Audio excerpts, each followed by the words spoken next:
Bom, pessoal, bom dia, boa tarde ou boa noite, a hora que vocês quiserem estudar sobre isso, tá? Que vocês forem ver o vídeo. A gente iniciou o nosso conteúdo do ano letivo para o Enem 2020, falando sobre a origem da vida, a evolução do planeta Terra e como começou a surgir as primeiras biomoléculas e as primeiras células. Logo depois eu trouxe para vocês uma aula sobre citologia, tá? E vocês viram aí o surgimento das primeiras células e das estruturas. Agora eu vou focar com vocês na formação dessas estruturas a nível molecular, tá? Então a gente vai ver um pouco sobre substâncias, átomos, uma coisa mais próxima ainda da química. Então a bioquímica é a área que estuda essas formações das estruturas a níveis moleculares, a níveis das substâncias, e que eles trazem aí, devido à união desses elementos químicos e essa variação de união desses elementos químicos, a gente tem o surgimento da primeira biomolécula, que foram os coacervados, vocês devem se lembrar aí da primeira aula, e também a formação da primeira célula, depois e outras estruturas de células, né, passando de procariontes para eucariontes, e também a gente vai ter aí o primeiro tecido, que são as células mais especializadas, tá bom? Então, a gente tem uma variedade de estruturas celulares e de funções que elas realizam, desde questões mais simples a questões mais complexas, tá certo? E aí, esses grupos de substâncias químicas que vão compor essas estruturas celulares, eles vão se dividir em dois grandes grupos que serão inorgânicos e orgânicos, tá certo? Nos inorgânicos, a gente tem dois grandes exemplos: água, representantes água, e sais minerais, tá bom? Então, a água, ela vai ser formada por um átomo de oxigênio, dois de hidrogênio. O que acontece quando a gente tem essa formação química aqui acontecendo? O oxigênio, ele é muito mais eletronegativo do que o hidrogênio, então ele tem 6 elétrons sobrando, enquanto que o hidrogênio só tem um, tá certo? O que isso garante? Que esse oxigênio aqui, ele fique com carga elétrica negativa e esse hidrogênio aqui fique com carga positiva. Então, existe uma polarização dessa molécula, onde a região mais vermelha fica negativa e a região esbranquiçada aqui fica, eletricamente falando, positiva, tá certo? Quando a gente fala nessa eletronegatividade do oxigênio, ele tem uma força de atração com o hidrogênio de outra molécula.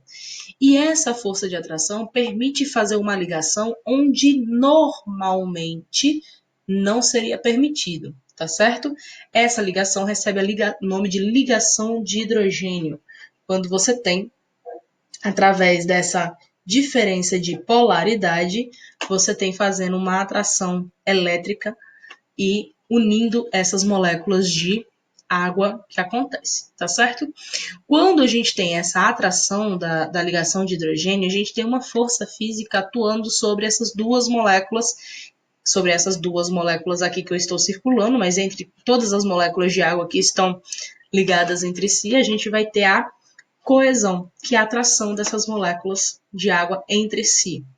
Também existe outra força física que atua sobre a molécula da água, que faz com que ela tenha atração elétrica, ou seja, por diferença de cargas elétricas pela superfície de outras substâncias, tá certo? De outros corpos. Então, a sensação que a gente tem da pele molhada, por exemplo, acontece por conta da força de atração chamada adesão. Isso vai garantir que a gente tenha formação de gotas, a gente tem a tensão superficial, que é o que permite que o insetinho ele fique sobre a lâmina d'água, e a gente tem esse caso curioso aqui de uma sequoia que atinge até 70 metros, tá certo? E ela precisa absorver água desde a raiz para chegar até suas folhas no topo desse organismo. Como é que isso vai acontecer? Como é que eu vou trazer essa água do subsolo para 70 metros acima se eu não tenho uma bomba? certo? A gente conhece aí a funcionalidade de bombas que puxam água de poço. A gente tem aí, fazendo uma analogia com o corpo humano, a gente tem uma estrutura pulsátil que bombeia o nosso sangue por todo o organismo, que é o coração, mas a planta não tem. E ela precisa que a água faça todo esse percurso. Ela vai fazer através de um fenômeno chamado capilaridade. E essa capilaridade só dá porque nos vasos condutores a gente tem as duas forças de atração. A gente tem a coesão e a gente vai ter aí também funcionando a adesão, tá certo? Então a água ela é extremamente necessária para esses organismos, tipos vegetais, tipo fungos e assim por diante. A água também vai ser um solvente universal. Isso significa que, na maior parte das reações químicas que acontecem dentro dos organismos vivos, a gente tem como meio o meio aquático, meio aquoso, tá certo? Então, a água ela vai ser fundamental para a realização de reações químicas. Compostos inorgânicos, sais minerais. Então vamos lá. Os compostos inorgânicos e sais minerais, eles têm a função de fazer homeostase. O que é isso? Equilíbrio químico das células, tá certo? Então, como a gente está falando a nível de células, esses sais minerais, eles vão trabalhar mais em sua maioria, né? Aqui na composição de manutenção, na função de manutenção de polaridade, diferença de polaridade do meio externo da célula e do meio interno da célula, certo? Aqui no meio externo, eu vou acumular íons de sódio, que em comparação com os íons de potássio, ele é menos eletronegativo. O que é que isso significa? Os íons de potássio, para poder se manter estáveis, eles perdem 2 elétrons, enquanto que os íons de sódio, para se manter estável, eles perdem 2 elétrons, enquanto que os íons de potássio, ele só vai perder 1. Então, quem perde 2, perde mais do que quem perde 1, tá certo? Então, ele perde mais carga negativa, ele fica ligeiramente positivo, o que faz com que a nossa membrana plasmática em sua região externa tenha uma polaridade positiva e que na sua região interna a gente tenha aí uma polaridade positiva, tá certo? Existem outros íons que vão ter funções estruturais nas células, por exemplo, cálcio, tá? Que vai fazer o armazenamento do cálcio acontece nos ossos, nas células dos ossos, nos osteócitos e na parte dentária. E a gente também vai ter o ferro, que é um exemplo de funcionamento aí da hemoglobina, que é uma proteína dentro da hemácia que vai fazer o transporte de oxigênio, tá certo? Aqui a gente vai ter uma tabelinha falando dos principais sais minerais que a gente tem em questões que apresentam, em sua maioria, da prova de biologia, tá certo? Então, o cálcio, a gente vê que forma ossos e dentes, tá certo? Mas ele também vai ser a comunicação entre músculos e nervos. Como é que isso vai acontecer? A partir do momento em que eu tenho o comando de pegar essa borracha, tá certo? Eu tive que movimentar. Eu pensei no movimento e mandei o músculo efetuar esse movimento. Então, existe uma conexão entre o meu sistema nervoso e o meu sistema muscular. Essa comunicação vai acontecer por conta da presença dos íons de cálcio através das sinapses, dos sinais nervosos, tá certo? Então, o cálcio, ele estimula que aconteça a sinapse, ele estimula que aconteça um impulso nervoso. O fósforo, ele também vai estar na formação de ossos e dentes, e ele vai ter também a sua participação na construção do material genético. Sódio, a gente tem equilíbrio osmótico, ou seja, ele ajuda a fazer retenção de líquido ou liberação do líquido, assim como ele também vai ter participação no impulso nervoso e na membrana da célula. A gente viu que o sódio, ele é o componente responsável por manter a membrana do lado externo da célula carregado positivamente, tá bom? O cloro, ele forma um ácido clorídrico do nosso estômago que auxilia na digestão. Potássio, ele tem também ação parecida com a do sódio, mas ele vai deixar a nossa membrana plasmática do lado interno carregado eletricamente negativa. Os nervos, ele também vai funcionar nos nervos. O que acontece? A bomba de sódio e potássio, o potássio ele é usado muito para contração muscular, tá certo? Então ele participa da bomba de sódio e potássio, que é aquela outra imagenzinha que eu mostrei para vocês, e ajuda na manutenção de diferença de eletronegatividade do meio interno e externo. O magnésio, ele é extremamente necessário na formação da clorofila. Se a clorofila não tiver magnésio, ela não funciona, ou seja, ela não vai captar energia solar e não vai fazer a fotossíntese. Tá certo? Também vai estar presente na formação de alguns ossos, funcionamento de nervos e músculos. O ferro, transporte de oxigênio através da proteína hemoglobina. Esse oxigênio vai ser levado para dentro da célula para realizar respiração celular. Iodo faz parte dos hormônios da tireoide que controlam taxa de oxidação da célula. O que isso acontece? O iodo ele vai participar dos hormônios T3 e T4 e vai regular basicamente o nosso metabolismo, tá bom? E aqui a gente tem um último elementozinho que eu não estou conseguindo ver da barra, flúor, que está presente também nos ossos e no dente, tá certo? O cloro, eu queria lembrar aqui, ele é inibidor de sinapses de impulsos nervosos. Significa o quê? Se eu tiver acesso a muito cloro, eu começo a ter retardos de impulsos nervosos. Então, vou começar a apresentar primeiro problemas locomotores, depois, quem sabe, até um retardo mental, tá bom? Compostos orgânicos. Os compostos orgânicos, eles são classificados como orgânicos por conta da sua cadeia grande de carbonos ligados entre si, tá certo?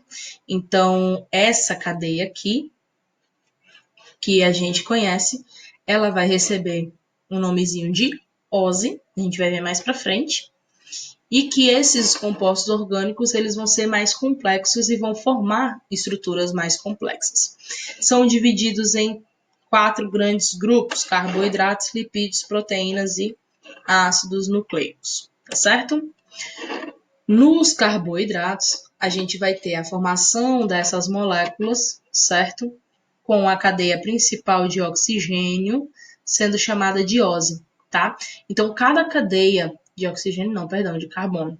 Cada cadeia de carbono dessa daqui, ó, que eu tenho, eu vou chamar de ose. Então, se eu tiver 5 carbonos, eu tenho uma pentose. Se eu tiver 6 carbonos, eu tenho uma hexose. Normalmente, as hexoses, elas têm função energética, tá? Então, não é comum a gente encontrar a hexose com funções estruturais. E já as pentoses, elas apresentam uma função estrutural que é na formação de DNA e RNA. A gente tem os disacarídeos, que são a união de duas oses, e a gente também vai ter, pode ser chamado de oligosacarídeos. Qual é a grande diferença entre eles? Oligosacarídeos é quando a gente tem de 2 até mais ou menos 20 oses ligadas entre si, tá? E os disacarídeos a gente considera só 2 oses. A nível de Enem, a gente vai ter aqui, ó, o conhecimento apenas dos disacarídeos, tá certo? Então, é a união de 2 oses formando um disacarídeo, tá bom? Aqui a gente tem um exemplo de uma triose, tá? Que já é um exemplo de oligosacarídeos para vocês, mas que a gente tem, normalmente a gente fica retido a sacarose, lactose e maltose. Os polissacarídeos é o que vão mais importar para a gente aqui. Por quê? Monossacarídeos e disacarídeos, oligosacarídeos, eles vão ter sua principal função estudada na bioquímica de forma energética. E a gente está vendo o surgimento das estruturas, tá certo? Então, eles mantêm a célula funcionando, eles mantêm as estruturas vivas e organizadas, porém, aqui nos polissacarídeos é que a gente vai ter as duas principais moléculas que a gente estuda dos carboidratos para formação das estruturas. Então, os polissacarídeos é quando a gente tem mais de 20 oses ligadas entre si. Olha aqui, ó, cada bolinha azulzinha dessa é uma ose diferente, tá? Vocês podem ver que são muitas oses interligadas entre si e que elas podem apresentar reserva, função de reserva energética e função estrutural, tá bom? Nessa função de reserva energética, a gente tem amido e glicogênio. Amido, reserva energética de vegetais, glicogênio, reserva energética dos animais e fungos. A função estrutural, que é o que a gente mais tenta focar aqui nessa aula, vai ser a celulose e a quitina, que são funções de parede celular. A celulose dos vegetais e a quitina dos fungos, tá certo? Então, passando os carboidratos, a gente vem focar um pouco nos lipídios. Os lipídios são conhecidos na sua maioria como óleos e gorduras, são moléculas apolares. Se a água é uma molécula polar, porque forma um lado positivo e um negativo, moléculas apolares significa que não tem formação de polos eletricamente carregados, tá? Então, isso, quando a gente fala em moléculas apolares, a gente associa diretamente a característica de hidrofobia, ou seja, não tem compatibilidade, não tem atração elétrica, não tem nada acontecendo ali com a água, pelo contrário, não se misturam. Óleo e água não se misturam. São polímeros. O que são os polímeros? São moléculas longas, tá? Tipo polissacarídeos. Polissacarídeos são polímeros longos, grandes e complexos. E cada ose que forma um polissacarídeo é um monômero. No caso dos lipídios, eles vão ser moléculas longas também, vão ser polímeros, formados por monômeros, que são as moléculas menores. E essas moléculas menores a gente chama de ácidos graxos. Eles vão apresentar 4 grupos também. Cerídeos, representantes ceras, glicerídeos, óleos e gorduras, esteroides, colesterol e hormônios sexuais e os fosfolipídios, que são formação estrutural da membrana plasmática, certo? E aí a gente tem aqui, ó, grupo dos cerídeos, representado pelas ceras, que tem a principal função, principalmente nos vegetais, de proteger contra a desidratação, tá certo? Em outros organismos pode ter função estrutural, como acontece aqui na cera da abelha. A gente tem os glicerídeos, que são representados por óleos e gorduras. Óleos sempre, sempre, sempre, sempre os óleos serão de origem vegetal. Enquanto que as gorduras serão de origem animal, tá certo? A gente pode ter esse... Voltou? Tá dando uma travadinha aqui. A gente sempre vai ter óleos de origem vegetal, gorduras de origem animal, e essas cadeias de polímeros, elas podem ter na sua estrutura principal, entre as ligações de carbono, ligações simples, e eu vou dizer que essa molécula ela é saturada. Quando eu tenho no meio da cadeia de carbono uma ligação dupla ou tripla, eu vou insaturar essa molécula, tá certo? Outro grupo dos lipídios é o que a gente vai ter dos esteroides. Os esteroides são representados por colesterol e os hormônios sexuais, testosterona e progesterona, tá certo? Testosterona e progesterona fazem manutenção da célula. Eles que permitem que as nossas células dos órgãos sexuais permaneçam funcionando. E o colesterol é um participante ativo da membrana plasmática. Ele vai trazer à membrana plasmática uma característica de maior rigidez, evitando a lise da membrana. Lise da membrana significa o quê? Quebra, tá certo? Então, para evitar que aquele modelozinho da membrana, que a gente chama de mosaico fluido, que ele se rompa, porque ele permanece muito fluido, muito maleável, com facilidade de se romper, a gente tem a utilização das moléculas de colesterol para trazer essa rigidez. Então, essa molécula também ela vai ser base para a construção dos hormônios sexuais, tá bom? Então, quando você come comidas que têm presença de colesterol, esse colesterol ele vai ser usado para duas principais funções: célula, manter a rigidez da célula, e para produção dos hormônios sexuais, tá certo? Os lipídios, a gente vai falar agora sobre o último grupo, né, que são os fosfolipídios, característica bem indicada aqui na frente, que vai ter um componente de fósforo dentro deles, tá? E eles vão ser os componentes mais abundantes da membrana, vão apresentar característica anfipática. O que é que significa isso? Os fosfolipídios são essas partezinhas aqui, ó, de cabecinha branca, corpinho amarelo, são todos, cada um é um fosfolipídio diferente, tá certo? Cada bolinha branca dessa é a região polar, tá? É uma região que é hidrofílica, tem afinidade com a água. Essa região interna aqui, ela é apolar, então ela é hidrofóbica. Ela não tem afinidade com a água.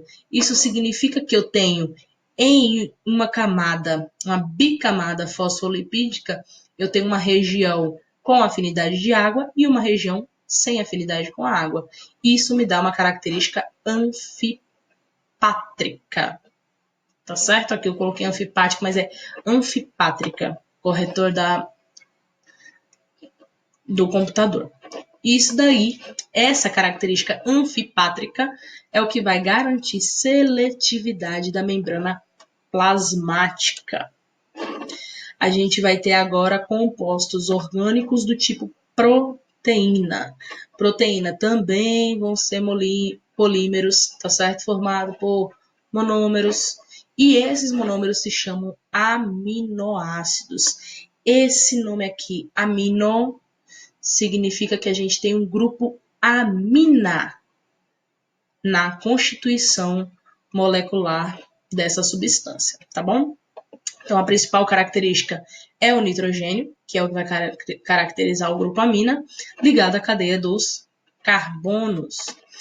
A gente tem, em todo mundo, só 20 tipos de aminoácidos, tá? 10 a gente produz, 10 a gente não produz. A gente tem que adquirir através da dieta, da alimentação.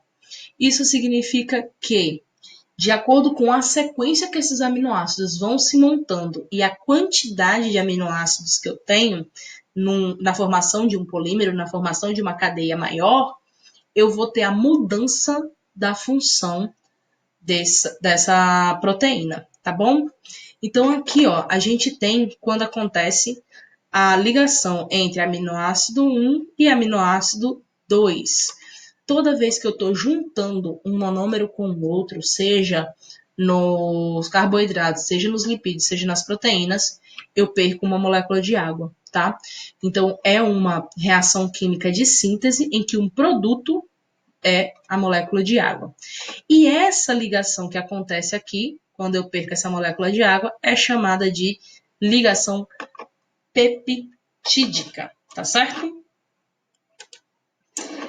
E a gente vai ter algumas proteínas que vão apresentar algumas estruturas, certo? Então, quando a gente está montando uma proteína, a gente tem a estrutura primária, que é uma estrutura linear, dependendo da sequência de aminoácidos e assim por diante. Conforme eu vou mantendo uma proteína cada vez mais complexa, ela começa a ter um arranjo espacial, ou seja, sua forma vai mudando. Nesse caso da estrutura secundária, eu vou ter uma estrutura helicoidal. E aí a gente chama de cadeia polipeptídica, tá certo? Então, essa curva aqui, ó, e essa curva aqui, eu tenho uma atração, eu tenho uma ligação de hidrogênio entre elas. Essa curva aqui e essa curva aqui, eu tenho uma ligação de hidrogênio entre elas. O que é que isso significa? Ela só assume essa forma de estar dando uma volta por causa dessas ligações de hidrogênio que acontecem entre essas curvas, entre essas moléculas, tá bom? Quando ela começa a se enrolar muito mais, a gente tem a formação de uma estrutura terciária. Quando ocorre essa enrolação dela aqui, a gente tem o que a gente chama de enovelamento, tá certo?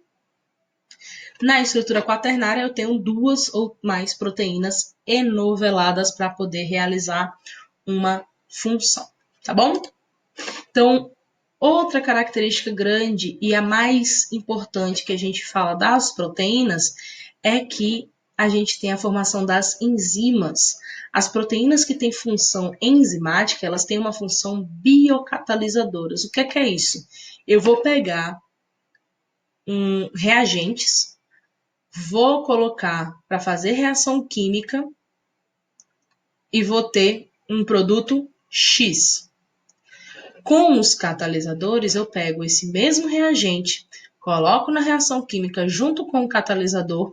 Esse catalisador ele vai acelerar o processo da reação química, vai me dar o produto X e vai sair ileso. Ou seja, normalmente na natureza eu teria esse substrato verdinho aqui, passando por uma reação química e produzindo esse azulzinho e esse laranjinha.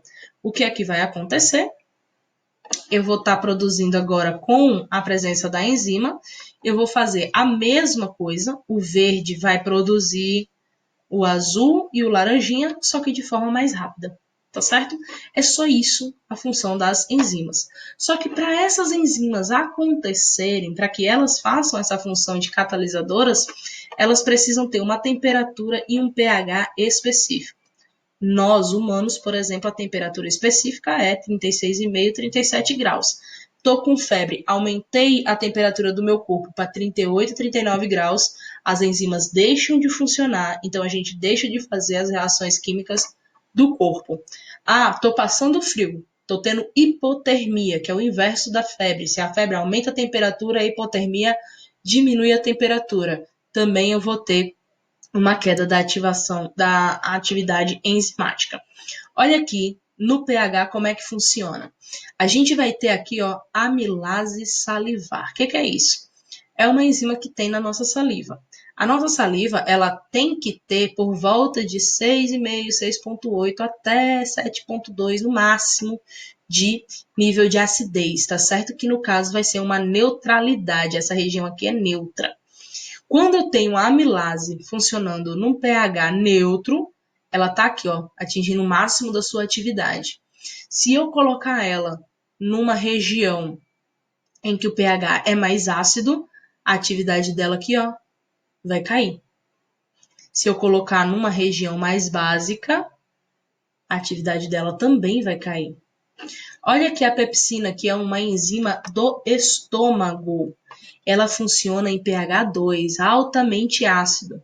Se eu colocar ela num pH neutro, ela não funciona. Se eu aumentar a acidez do meu estômago, se eu diminuir a acidez do meu estômago, certo? A minha pepsina deixa de funcionar. E essa enzima, ela é extremamente necessária. A gente vai ter aqui uma outra enzima ali na região do duodeno, tá certo? Então ela funciona ali, ó, por volta de 8 e 9. Tem sua maior atividade aqui, ó, em 10. Se eu colocar em meio ácido, ela não vai ter nenhuma atividade. Então é necessário que as enzimas elas tenham um ambiente específico para funcionar. Mesma coisa vai acontecer aqui. Isso daqui a gente chama de modelo chave e fechadura. O que é que significa? Essa enzima aqui, ela só funciona para esse substrato, tá certo? Então, a lactase só funciona para a lactose. A maltase só funciona para a maltose. A gente tem algumas enzimas que aceitam mais de um substrato, mas também não é de forma universal. Qualquer substrato que chegar, ela vai conseguir dar conta de acelerar a reação química, tá certo? Aqui eu tenho alguns exemplos, no caso da acidez, limpando a acidez de uma substância química, limpando uma moeda, por exemplo. Isso daqui é um frango, tá? E a acidez dessa substância destruiu todas as células desse frango. Aqui também um pedaço de carne dentro de um copo de ácido que também destruiu toda a estrutura. Olha só como é que ficou a coloração desse copo para esse copo. Essa substância ácida que a gente usou foi a Coca-Cola, tá certo? Aqui tem alguns vídeos, como eu vou disponibilizar para vocês o slide, vocês já vão poder ver os vídeos também, tá bom? Aí a gente chega no último grupo, os ácidos nucleicos. Esses ácidos nucleicos, eles são polímeros formados de monômeros também. Esses polímeros, eles são formados e vão produzir o nosso material do núcleo, que é o nosso material genético, DNA ou RNA, tá bom?